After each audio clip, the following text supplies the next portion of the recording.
in a sense, the idea that you might be a classroom professor and you get promoted into a position that would be something from department chair or higher, and now you're talking to the community.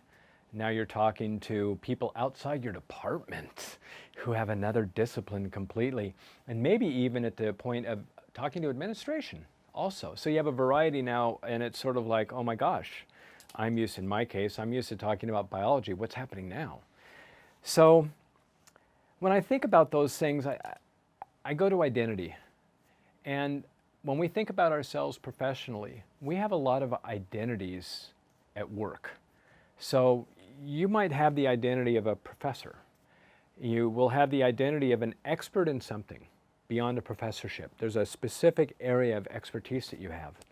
You have an identity as a mentor, as a peer, as a colleague, as a union member, as an administrator. You have all these multiple identities, and each identity carries with it an area of expertise. Oddly enough, each identity carries with it a set of nonverbal patterns, the riff. Every one of those identities has a different riff. How you talk as an academic professor looks and sounds different when you're going to be talking as a department chair or as a dean or an associate provost. Whatever your level is, it shifts. It's what we do. So think about holiday dinners. Holiday dinners, you sit around with a family, you got multi-generations present. You're sitting at the table. Who are you? Well, you might be a husband or wife. You're also a son or a daughter. You're an aunt or an uncle. You're a cousin. You have about 5 or 6 or 7 identities at that dinner table. And if you want to have a blast at the next family dinner, sit back and watch the nonverbals of people. And the nonverbals will tell you who's talking. Because how you talk at the dinner table as a mom or a dad sounds and looks differently than you talk as a sister or a brother. You're the same person.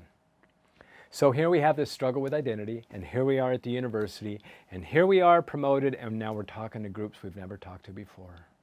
So what do we do? There's no single answer for it, but what we can think about, I think, are the frames of how we're going to present. And in a way, thinking about what is it that you'd like to accomplish in the first maybe 3 or 4 minutes of that conversation or that presentation with a group. So there are a couple of frames to have. One of them is, what do you want them to think, do, say, and feel? So in those first few minutes, there's several things you want to accomplish non-verbally and in the frame of how you're going to speak.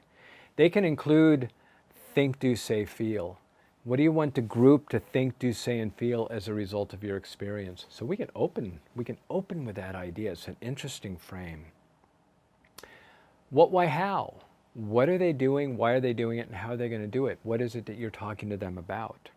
For yourself, there's the idea of your identity. Who are you? Not your formal name and all of that. The idea of who are you in the room? Are you instructing? Are you facilitating? Are you guiding? And from what context? From the position that you have at the university. So it's really about thinking, what's your role in the relationship to the audience that you're talking to?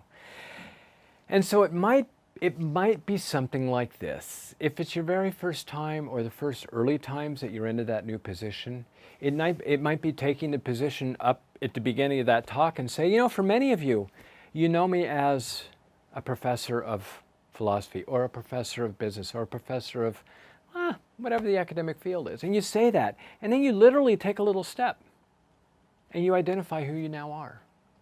And now as I think about my role as a leader of an academic unit whose responsibility and mission is to contribute to a wider range of students, to a wider body of whatever the mission or vision. And so you set that tone by identifying the new person. It's called identity is what it is. And it's done both verbally, and it's also done by changing location as you think about it. So that's letting the group know who's talking, as an example. I think things that are a little beyond the nonverbal elements for it is probably a shift in language. You can't use the same academic language, maybe, that you used before with the group that you're going to be talking about. So it really is about understanding who it is you are going to be talking about, maybe gathering some intel before you have that presentation from a trusted advisor, trusted colleague that you could get that information from, so you could plan in a way that would allow you to speak in a way that they will respond to, as opposed to what you'd like them to respond to.